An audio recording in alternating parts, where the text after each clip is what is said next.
माननीय मुख्यमंत्री श्री नीतीश कुमार जी, उप मुख्यमंत्री श्री तेजस्वी जी, हमारे दोनों साथी मंत्री श्री चंद्रशेखर जी और श्री सुमित सिंह जी, मुख्यमंत्री के प्रधान सचिव दीपक जी और मुख्य सचिव आमिर सुभानी जी के साथ यहाँ उपस्थित मुख्यमंत्री सचिवालय एवं शिक्षा तथा विज्ञान प्रावैधिकी विभाग के सभी वरिष्ठ अधिकारीगण और यहाँ आज जिन लोगों को नियुक्ति पत्र दिया जा रहा है सभी प्रतिभागीगण और यहाँ उपस्थित मीडिया के साथियों, देवियों, सज्जनों, सबसे तो पहले मैं मुबारकबाद देता हूँ शिक्षा विभाग और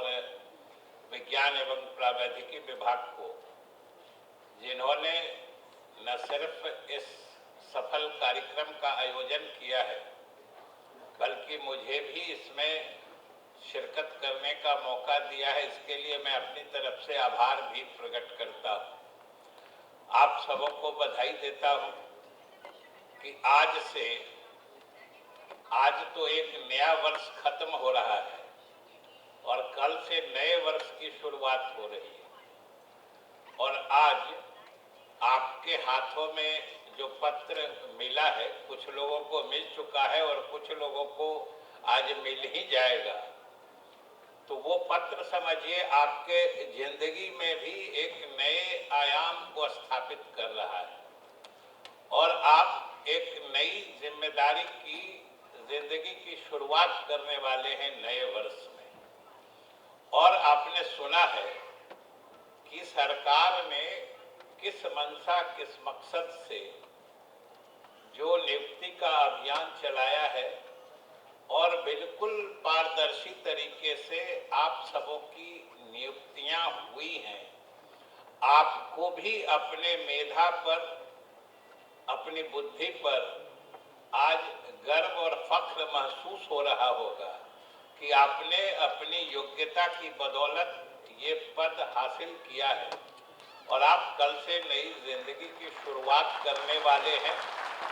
तो आप जिस सरकारी जिंदगी की शुरुआत करने वाले हैं तो स्वाभाविक रूप से सरकार की भी कुछ अपेक्षाएं होती हैं और हम समझते हैं कि उन अपेक्षाओं का एहसास आपको भी बखूबी होगा, क्योंकि आप सभी मेधा वाले हैं। मेधा होने का अर्थ दूसरों की भावना को भी समझना और परखना होता है।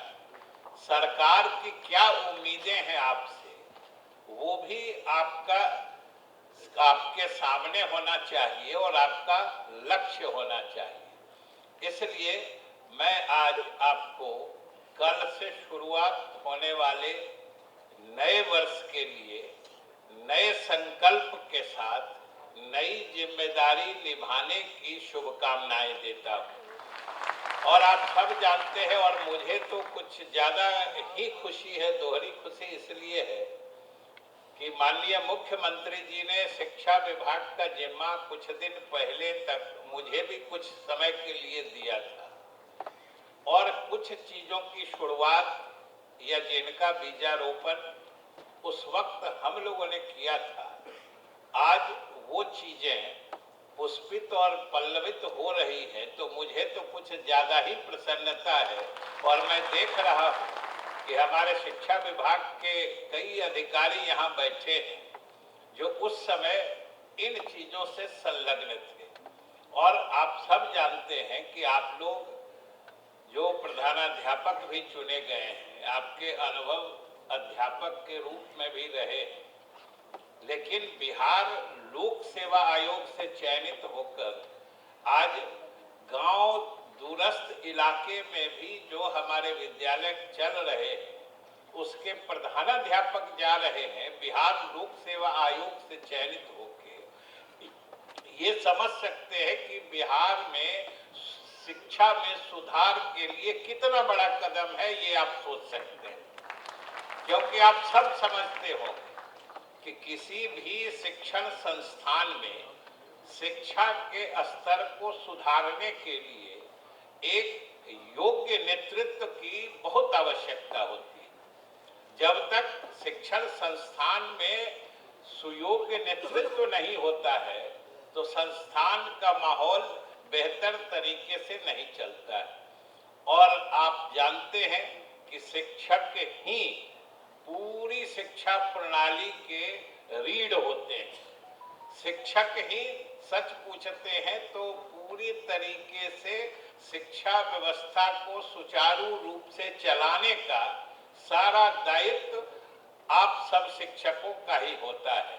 इसलिए और आप सब पारदर्शी तरीके से मेधा वाले लोग चुनकर आए हैं, इसलिए आप सबको शुभकामनाएं हैं कि आने वाले दिनों में आप जरूर अच्छे से अपने शिक्षण संस्थान में जो शिक्षा दान का आपका कार्यक्रम है उसको चलाइएगा और सरकार की अपेक्षाओं का भी ख्याल रखिएगा, ऐसी मुझे पूरी उम्मीद भी है और मुझे विश्वास है।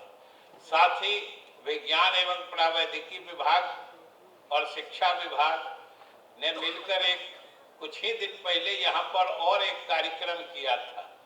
हम मुख्यमंत्री जी और उप मुख्यमंत्री जी को बताना चाहते हैं कि इन्होंने बड़ा अच्छा गणित के क्षेत्र में शिक्षा विभाग को लगा के और गांव देहात तक के स्कूल के छात्रों का एक गणित के विषय से जुड़ा हुआ कंपटीशन ऑनलाइन कराया और इसी हॉल में उसका पुरस्कार वितरण का समारोह था।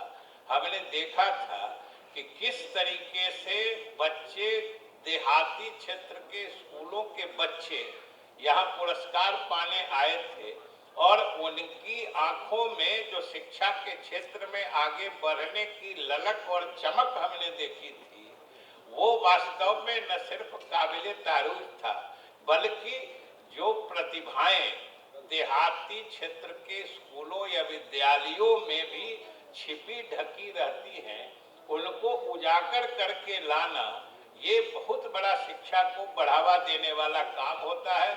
इसके लिए मैं आज चूंकि सरकार के दोनों मुखिया यहाँ बैठे हैं, हम ये विज्ञान प्रावैधिकी विभाग और शिक्षा विभाग को उसके लिए भी हम बधाई और शुभकामनाएं देते हैं। और अंत में एक बात, चूंकि आप सब शिक्षा के क्षेत्र से जुड़े हैं और सब आप शिक्षा प्रदान ही करने वाले हैं, मुख्यमंत्री जी के नेतृत्व में प्रदेश में जो शिक्षा सुधार का कार्यक्रम चला है उसका दूसरा चरण चल रहा है।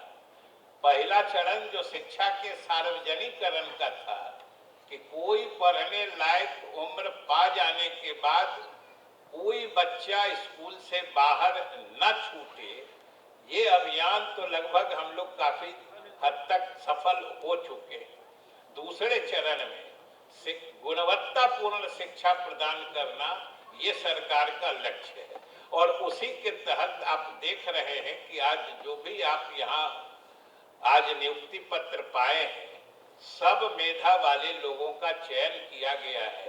अब भाई जिम्मेदारी आपकी है कि आप अपनी मेधा से बच्चों को ऐसी शिक्षा दें कि वो पाठ्यक्रम के साथ साथ एक जिम्मेदार नागरिक भी बन सके। क्योंकि देखिएगा, सरकारी सेवा में आ जाने के बाद रास्ते कभी कभी फिसलने वाले भी नजर आने लगते हैं। बहुत सारी दूसरी चीजों की तरफ भी आपको आकर्षण करने का माहौल बनाया जा सकता है। हमने जो शुरुआती दौर में कहा कि सरकार की भी आपसे कुछ अपेक्षाएं हैं, इसीलिए कहा है कि आप उन दाएं बाएं फिसलन बड़े अपने कर्तव्य पथ से विचलित होने वाले उस माहौल को साफ करते हुए जो सरकार बच्चों को अच्छी शिक्षा दान करने के लिए आपकी नियुक्ति हो रही है, जिससे आपकी भी तकदीर और अगली जिंदगी बदलने वाली है नए वर्ष में, इसके लिए आप सजग जरूर रहिएगा। और अंतिम बात यह कहते हुए, जिसकी तरफ चर्चा हमारे शिक्षा मंत्री ने की है कि एक प्रयास चल रहा है, कभी कभी मैं भी शिक्षा मंत्री जब था तो पाठ्यक्रम में भी अकारण बदलाव करने के लिए, इसलिए मैं कह रहा हूं कि आज डाइट के भी लोग यहाँ चयनित हुए हैं, उसमें अधिकारी के लोग और विश्वविद्यालय के भी सहायक प्राध्यापक लोग हैं। पाठ्यक्रम में बदलाव करके हमारे इतिहास से भी छेड़छाड़ की बात होती है और आप सब लोगों को सजग रहना होगा, क्योंकि कोई भी घटना का प्रामाणिक वर्णन ही इतिहास बनता है। आजकल देखिएगा कि बराबर चर्चा होती है कि इतिहास को फिर से लिखने की जरूरत है। अरे भाई, इतिहास न सिर्फ सच्ची घटनाओं पर होता है बल्कि उसकी एक प्रामाणिकता होता है। लिखने के लिए तो बहुत से लोग बहुत सारी घटनाओं का अपने तरह से विश्लेषण करते रहते हैं, लेकिन सारे विश्लेषण, सारी चीजें इतिहास का अंश हिस्सा नहीं बनती है। इतिहास तो प्रामाणिकता के आधार पर बनता है। ये आप शिक्षा के क्षेत्र में प्रवेश कर रहे हैं, अभी आपको अगले 2-3 दशक तक शिक्षा के क्षेत्र में आगे बढ़ना है, इसलिए यह भी सजग रहना आपका दायित्व होगा कि देखिएगा इस देश की धरोहर और विरासत, जो इस देश का इतिहास है, प्रामाणिक इतिहास है, उसके साथ अकारण बिना किसी बात के छेड़छाड़ न हो, वो भी रोकना आपकी जिम्मेदारी होगी। इसके लिए भी सजग और सतर्क रहिएगा, क्योंकि हम भी शिक्षा मंत्री थे तो एक बार आया कि भाई जो शीत युद्ध है या गुट निरपेक्ष आंदोलन है, इसको सिलेबस से निकाल दीजिए। हमने कहा बिहार में कैसे निकलेगा? जो यहाँ का छात्र गुट निरपेक्ष आंदोलन और शीत युद्ध नहीं समझेगा, वो द्वितीय विश्व युद्ध के बाद विश्व का इतिहास कैसे समझेगा? इसलिए इन सारी चीजों पर सतर्क रहिएगा। आप सभी मेधावान हैं, सक्षम हैं, इसलिए मेरी शुभकामनाएं हैं। बहुत बहुत धन्यवाद।